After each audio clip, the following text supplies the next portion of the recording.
ሰላም የማሁል አፍቃሪያን፣ ዛሬም አንድ አዲስ ቪዲዮ ይዘንላችሁ መጥተናል።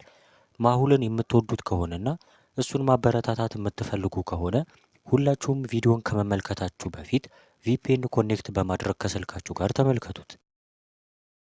ጃክ ልደቱን ሆቴል ውስጥ ከጓደኛው ጆን እና ከገርል ፍሬንዱ አናያ ጋር እያከበረ ነበረ።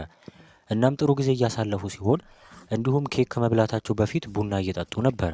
ከዛ ማናጀሩ እንደዚህ አላቸው፣ አለቃ ለአሁኑ ያለን የቾኮሌት ኬክ ብቻ ነው። የአንዱ ኬክ ዋጋ ደግሞ 400 ሩፒ ነው። ሁለት ኦርደር የምታደርጉ ከሆነ ግን 20% ቅናሽ አላችሁ። እሺ ጥሩ በቃ ሁለት አምጣልን።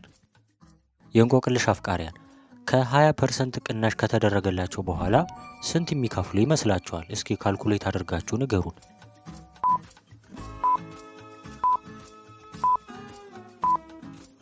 የአንዱ ቸኮሌት ኬክ ዋጋ 400 ሩፒ ከሆነ የሁለቱ ደግሞ 800 ሩፒ ይሆናል። ስለዚህ የ820% ደግሞ 160 ነው።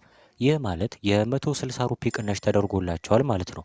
ስለዚህ አጠቃላይ የሚከፍሉት 640 ይሆናል ማለት ነው።